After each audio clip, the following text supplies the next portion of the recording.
bandeko l'étranger bamoni loboko ya nzambe ya solo bazotatola ke bavivre miracle ya nkolo. Jésus-Christ de Nazareth asali ya minene na nzela ya télévision. Shalom, bien-aimés dans le Seigneur, nous besoin d'être partout à travers le monde entier. Bana CFC, Bana Kodef, que bande de cognon, sous besoin de partout à travers le monde entier. Besoin en Amérique, en Afrique, en Asie, en Océanie, tout comme en Europe. Tika Polus, Messia Nazareth, Ngamba Tatana, Jean-Paul Marc de la foi. Le Père Nazali, moi, on a peut être oublié qu'à temps on est sur Sama Polonaye. Tika Yesu Messia Nazareth à Pambola Bino. Bien-aimé, pendant tout ce temps, l'émission Nabiso dans sa présence, dans la présence de Dieu. Oui, tout le but, Dieu est partout au même moment. Mais il ne concentre pas sa présence partout au même moment, bien aimé. À concentrer plutôt présence naïe et pas y ban na pe basa na bazo bika pour na ko sanjoler pe pour na ko luka solo et longinaye. Si la colise Messia Nazareth atombo manata onde tout ça de tout poussani sur la présence naïe, na tina ko yoka pe ko kabolelo ba Yesu Messia Nazareth et o azanza ba solo pe abomo. Bien aimé, je veux partager un thème très sensible, un thème très important où ils sont liés na vie na biso actuelle tout comme l'avenir na biso. Bien aimé, tolo bela une famille sacrifiée. Une famille est sacrifiée. Bien aimé, tout le monde a deux mots sous thème. Tout le monde a une famille, puis tout le monde a sacrifié. Famille, c'est quoi? Famille, ils sont ensemble. Ensemble, il y a tout le monde songolo, tata, maman, tout comme bana. Tu as une famille belle, tu as une famille élargie, tu as une famille restreinte. Bien aimé, tu as une famille belle, tu as une famille belle. Au réaliser na kati ba vie na biso na ba famille na biso za ba réalité belo tozo vivre parfois mabe auto salate mais tozo vivre ba conséquences moko néfastes na kati ba famille na biso. Bien aimé, la famille c'est la cellule de base de la nation même. Famille est la cellule de base. Pour muto comme même imokonji, il faut outa na famille. Pour muto comme PDG d'entreprise, il faut outa na famille. Pour muto diriger elo mo songolo, il faut outa na famille. Au réaliser son famille za malamu te, muto za pas si pour muto pesa le meilleur de lui-même. Et on trouve une famille sacrifiée. Sacrifier c'est quoi? Sacrifier c'est kisika ka kubonza. Ezana bato belé ba famille belé ba sacrifier ngo na mabe. Baloba bato bako fongwa mate, bato bako ke liboso te, bato bako tombo mate. Donc tout le monde a une famille sacrifiée. Une famille sacrifiée. Nous te par là. Les enseignements bien aimés, nous lisons la Bible rapidement dans le livre de Genèse chapitre 9, au verset 18. Livre de Genèse chapitre 9, au verset 18. 18. L'année bien aimé, combien de temps le Bible? Les fils de Noé qui sortirent de l'arche étaient Sem, Cham et Japheth. Cham fut le père de Canaan. Le Bible a Cham Azaki Tate à Canaan. Ce sont là les trois fils de Noé et c'est leur postérité qui peupla toute la terre.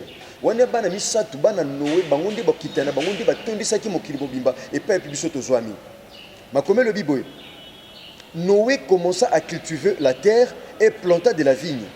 Il but du vin, s'enivra et se découvrit au milieu de sa tente. Cham, père de Canaan, vit la nudité de son père et le rapporta dehors à ses deux frères. Alors Sem et Japheth prirent le menton, marchèrent à reculons et couvrirent la nudité de leur père. Comme les visages étaient détournés, ils ne virent point la nudité de leur père.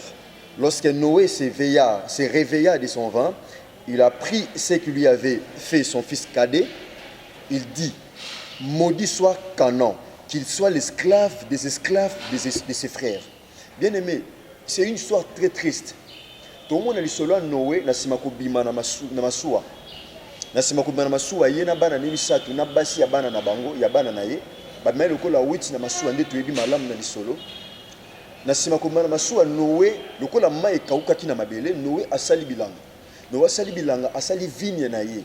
A cultiver vigne na ye très bien. Asali masanga meli pa langwe. Na simako langwa bien aimé a se découvrir na miso bana. A mitiki ka bongo. Ce qu'on moi nani asuka na kumba Cham au balobi le père de Canaan tata à Canaan tant moni tata na ye na fenêtre faiblesse abando seka ake ko rapporter message pas bande konaye ce qu'on Noé azaki na se ya masanga tant il arrivé que Noé a la muki apprendre au moi nani asuka salaki bien aimé au muto salaki mabe ezaki Cham ta monaki amonaki papa à mon avis, papa, Cham, il a fallu Cham en réalité azala maudit parce que c'est lui qui avait commis le péché. Parce que comme on a Israël, on a papa. Mais Salamaki n'attend à Cham, Or, Cham lokola sala qui m'a bé, il a fallu yenda mema douleur, to passe, to pe malédiction, ya m'a bé o ya kometaki. Mais Noé a lobby, maudit soit Canaan, qu'il soit esclave des esclaves de ses frères. À tout le monde, Canaan est sa descendance, il y a Cham. Donc Canaan, c'est la descendance de Cham. Oh, Azali, troisième fils, top fils cadet, il y a Noé. Mais Moutasali Mabé, il y a Cham. Mais Moutazakela Mabé, il y a Cham. Au réaliser la carte à vie, il y a batubele baza sacrifié non parce que ba otamboula Mabé, non parce que bazo tambo na vie à péché, non parce que ba otambo na vie à kindumba, non parce que bazo yiba, non parce que bazo yina, non parce que bazo vivre na carte à criminalité, mais pour réaliser bazo vivre ba conséquences, il y a ba péché commis par leurs parents. Et ça n'a pas te belé à Watomona, quand on a fandi kimia, quand on a descendance, il y a Cham. Afandi kimia, a sali mabe mon côté, mouta sali mabe Cham. Mais awa Noé a eu la Cham te mabe, malakili kana. Au réalisé, batu basala mabe na famille bazate. Batu ba yiba bazate na famille. Batu ba kometa d'erreur ya makasi na famille bazate. Bango ba viva ba conséquence mabe te basala. Mon réalisé yo, otambula na kindumba te, mais liba les oyate, ba mari de nuit payi, au réalisé makambezo simbate, parfois bala, mais bana bazo yate. Pourquoi? Parce qu'il y a des mauvaises paroles qui ont été prononcées par Noé. A prononcé contre Cham, mais contre descendance. Donc nous avons réalisé une famille sacrifiée. Batubele lelo baza sacrifié non parce que baotambola malamu te, mais ma be o ba parent to pe barrière parent basala yango memi bango na niveau o ba komi lelo ben mais on réaliser on vivre sans repos. On réaliser na kata vino o tambola bien et puis au sambela o banga nzambe. Mais réaliser aux vivre était essengo ya kimona nzambe to pe sengo banga nzambe. Pourquoi? Parce que quelque part ezana mabemo ba parents ba sala o le comme ma conséquence de fast na kata vina yo o le to buki ma bolongo bien aimé ezo simba te. Pourquoi? Parce que quelque part il faut zonga na source, oyeba qu'est-ce qui se passe. Qu'est-ce que les parents ont commis comme péché? Oh, le même ba conséquence à ma bé. Oh, le bateau comme vivre la vie, il y a ambiguïté dans la famille. Ma cambezo simbate, bateau ba commis sacrifié, ma bala batouza sacrifié, maternité batouza sacrifié, misala batouza sacrifié. On réalisé au amayele. Oamaïele bien aimé, oamaïele, mais réaliser maïele no sala ngolo te. Pourquoi? Parce que si ba sacrifier déjà misala bato, on réalise ça qui toko mais qui toko ne le bato le côté. Libal ba mon andira ba mon loko la koko. Pourquoi? Parce que quelque part ta beauté est déjà sacrifiée, libal nous a déjà sacrifié. Tout le monde a une famille sacrifiée. Les ana ba tebele, bien aimé kolia komela kolata kokuma mutuka et bon ça ne sauter que tu as des problèmes. Ah tout le monde a Canaan fandine kimia afandi tranquille posé, ne sachant pas que quelque part les ana papa na bango Cham a commis qui m'a bien aimé, m'a bien à parents lelo, m'a bien à parents, m'a bien à koko lelo pour réaliser. Batumi ba olela lelo, exact que parce que ba otambola m'a bien. Benemo la nangozo lela, ba larmes zo couler na miso makambezo simbate, ma yelo aux avec distinction. Peut-être aux étrangers là na biso, moko réaliser bien aimé autant moi na ba dossier partout musalezate. Pourquoi? Parce que musaleza sacrifié. Ba sacrifier misala au réaliser ça qui toko zo taba nouvelle lenge nyonso ozo lata biloko nyonso sengelo lata ozo bima bien na miso bato mo réaliser libala ezate ko lata ki toko yango te pio libala oza bizeli ki malamu bien bato ba apprécier kayo mo réaliser makamalam na vinu sala mate. Pourquoi? Parce que au réaliser ba avantage mingi za sacrifier yango moni bisengo wane sengelo yoka ozo yoka ngote. Pourquoi? Parce que la famille est sacrifiée. Tout le bien une famille sacrifiée. Ah to mona Cham a sali mabe. Mais Noah Lobi, maudit soit Canaan. Canaan qui soit esclave. Bien aimé, esclave c'est qui? Esclave, soit tozongi na ka na hébreu. Tobenga ngo serviteur, tobenga ngo doulos. Donc le esclave ane loko lobate pas maître na ye. Esclave ane maloba lobate, esclave ali anaguna été. Esclave alata anaguna été. Esclave asala la volonté na été. Et lo ba tikile ka eza pema. Pema kandi a pema au réaliser esclave à ça là que l'eau monte na volonté. Pourquoi? Parce que azo vivre na se ya joug mon songolo, azo vivre na se ya autorité mon spirituel songolo. Ce que mutalo lengona au réaliser mutabo mo afonga mesate. Pourquoi? Parce que mutalobi koko alobi maudit soit Canaan qui soit esclave. Aza esclave ya bandeko na ye. Donc goloba akoma ki esclave tina 3e degré. Azala esclave ya bandeko na été mais esclave ya ba esclave ya ba ndeko na ye o réaliser na kati ya vino nyonso esa les osimba te bien aimé il te faut bien aimé et singa o poussa na pene ko le Masia Nazareth il a déclaré dans sa parole alors bien le livre Jacques chapitre 4 verset 8 abi approchez-vous de moi et je m'approcherai de vous ataba loba mabe likolo na yo ataba sacrifice famille batu bako balate batu bako sepelate o réaliser na famille batu lota ka bandoto mabe bandoto bibembe batu bazolela bandoto bien aimé batu bazonga kasima bandoto mabe o izo pesa batu kimia te parfois obanga même pour là pourquoi bandoto mabe pourquoi parce que na bandoto batu comment sacrifier na bo moto bozo mona pasi mais réaliser même bandoto malamu zake awa balobi chama lobi doa lobi maudit soit Cana donc Cana ayeba kaza déjà maudit par leur propre grand-père tout temps à livre il y a la lamentation de Jérémie tout temps plus rapidement c'est un enseignement bien aimé vous qui nous suivez de partout là vous êtes tout temps à livre la lamentation de Jérémie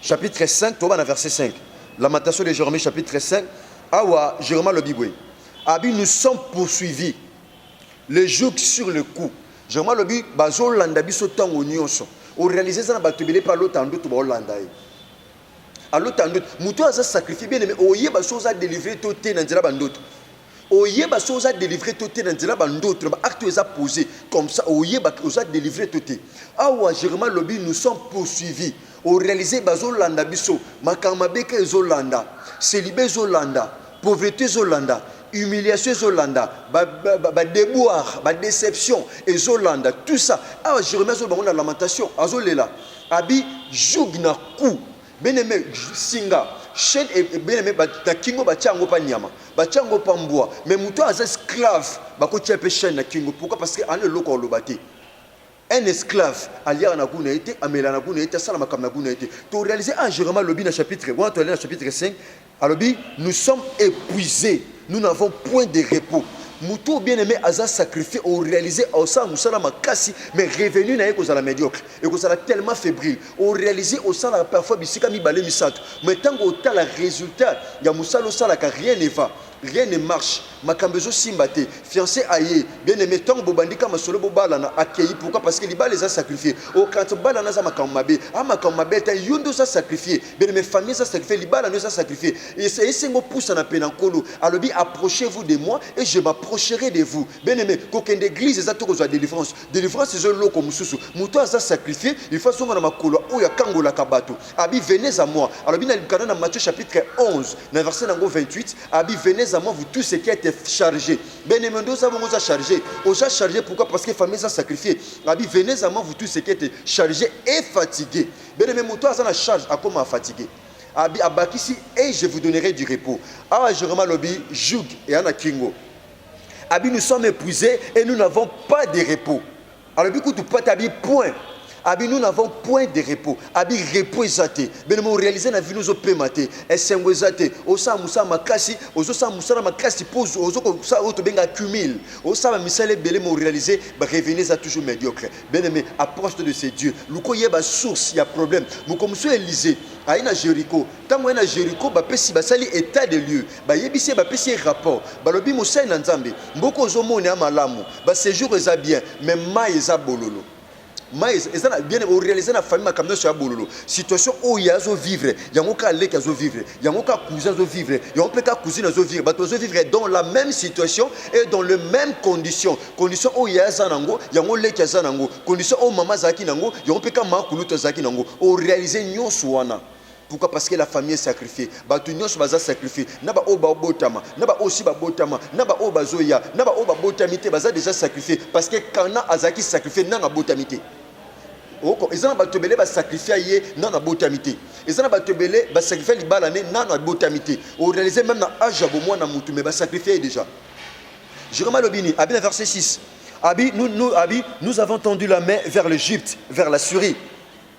Pour nous rassasier de pain, habite au sengi secours en Égypte, na sengi secours na Syrie, batchabiso le boko poto dans la lipa, pour réaliser le sungi zate. Bien aimé, le secours de l'homme n'est que vanité. Le secours de l'homme n'est que vanité. Voilà pourquoi, bien aimé, Salomon Moutamayele, alors bien le livre à Proverbes chapitre 10, verset 22, autre benga ka P10 22, l'élévation ne vient ni de l'Orient, ni de l'Occident, mais l'élévation vient de l'Éternel qui a fait les ciels et la terre. Bien aimé, c'est le tombeau la musso, et ça pas Christ. David a dit dans Psaume 121, je lève mes yeux vers les montagnes, d'où me viendra les secours. Les secours me viennent de l'Éternel qui a fait les ciels et la terre. Bien aimé, musso no tombeau la panne, au réaliser fameux à sacrifier. Ma cambezo simbate, liba les os simbate, misa les os simbate, au réaliser ma cambezo simbate. Bien aimé, magnon zo sala, et zo simbate, au comment coller la parfois l'arme et zo couler. Bien aimé, tombeau la musso na likolo, et peuple le but que zo uta. Tombeau la musso na croix, tombeau la musso na comme muta tala que kolusu azaka desute. Muta tombeau la musso pas na croix, et pas na Christ na kolusu azaka desute parce que na croix Christ alobaki, liloba suka baki père, tout est accompli. Donc comme ça qui nyos le kolusu,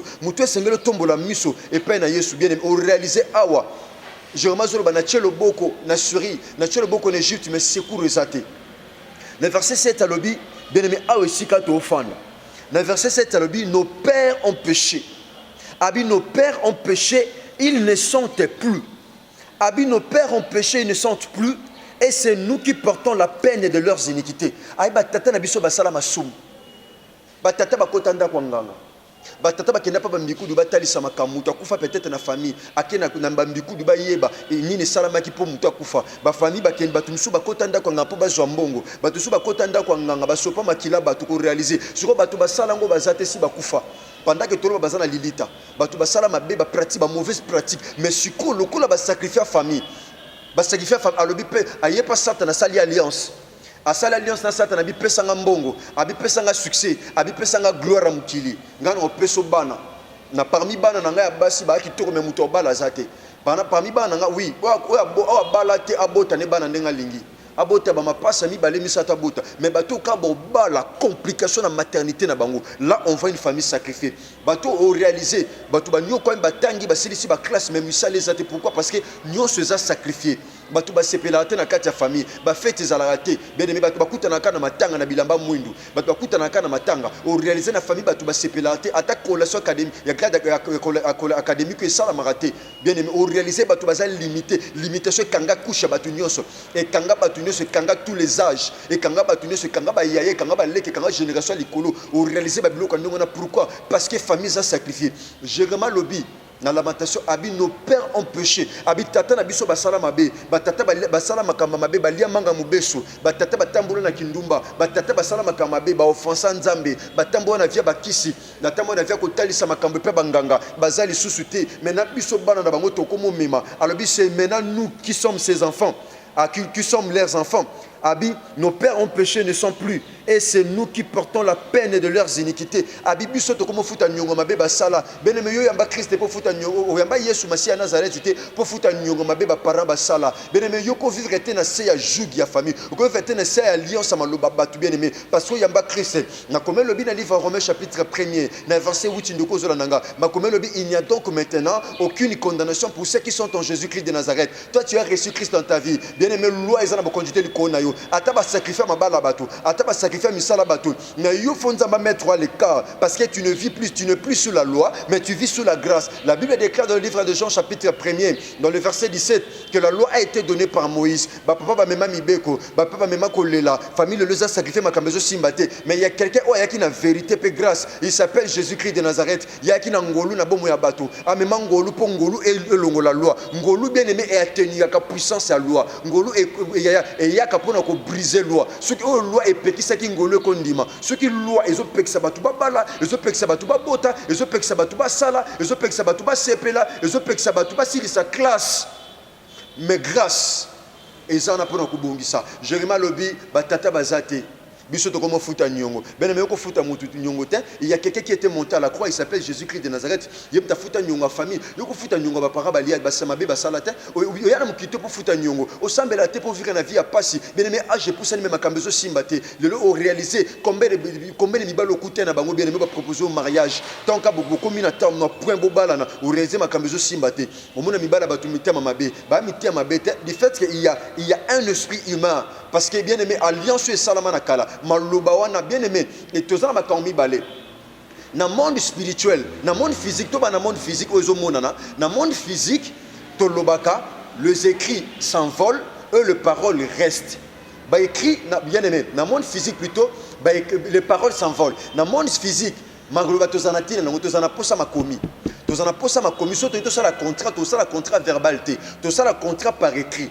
Pourquoi? Parce que les monde physique, nous se fait tika na papier, nous se fait tika sur papier, mais dans le monde spirituel, les monde avec écrit, les monde à maloba. Il suffit qu'on loba makambo salama. Dans le monde spirituel, les écrits s'envolent et les paroles restent. Au réaliser à laquelle la famille m'a bé, à laquelle on a 5 décennies, 50 ans passés, 50 ans avant, mais la conséquence à maloba m'a bé au baloba et comme on l'a battu la 3e génération, 50 ans déjà maloba si la angouillate et si la angouillate na kate le sambo. So pendant que vous avez conscience, il y a que détruire maloba batu baloba. Pendant que vous avez conscience, vous réalisez famille que continuer que vous allez sacrifier. Pendant que vous avez conscience, il y a que briser, il y a que détruire maloba batu baloba. Et ça batu baloba qui y a que libo sauter. Ne baloba tika la bongo. Vous réalisez volume il y a problème, volume bitumba. Et ça tellement makasi. Et zo senga pe na bomo volume il y a solution. Te pe volume il y a le sambo. Et ça tellement munene.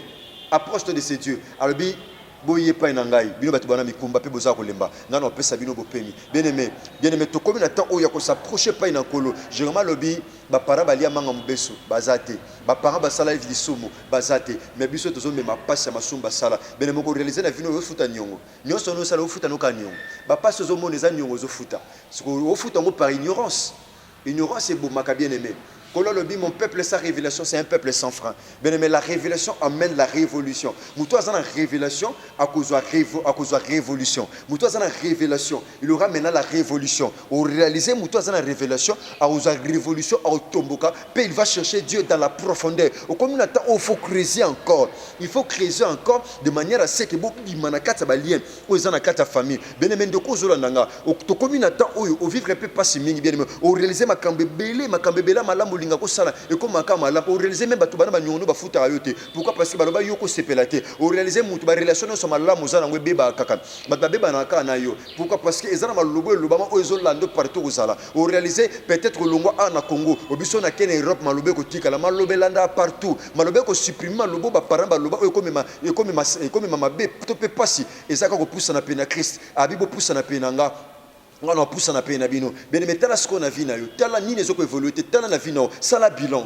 na vie na yo na pesi yo tambien mais pendant que no loba sala bilan on réaliser ko lela et comment muninga na yo o lela na bien mais ko lela no ko changer de société et ko changer ba problème te plutôt et ko empirer encore davantage mais bien aimé lela so lingo lela bien pour ko lela no sa solution et sa valeur et sa connotation à bien il suffit tout simplement de pleurer dans la présence de Dieu parce que muto zo na kata buzena nzambe ezayona mto ko sa solution baloba nini po na yo peut-être baloba po yo quand on a matoi na yo mobeta ngo kara pendant ko beta ngo karo ko bien aimé pendant ko beta ngo kara o so maloba na considération te pose au sérieuté pour réaliser vieux aux ala kabwe to 6 à 2019 to loba na CFC année à Rehoboth au réaliser ça na bato bo témoigner mais pas yo témoigner pourquoi parce qu'il y a des paroles aux retenir yo so sima pourquoi so témoigner bien aimé toi on attend un témoignage bien aimé toi on attend au Seigneur te témoigner mon nene sous Masia Nazareth pe misala sa na croix que Jésus-Christ de Nazareth vous bénisse to kuta na deuxième partie émission na biso une famille sacrifiée tika collé sur Masia Nazareth apambola bino partout dans le monde des pays bozwami apambola ndeko na biso bandeko na biso nyoso baza na caméra apambola de la fative bimba apambola notre père que nous aimons bien Jean-Paul Matin de la foi et que Dieu le bénisse partout à travers le monde vous soyez bénis dans le nom de Jésus-Christ de Nazareth et ndeto bonde petolobi merci.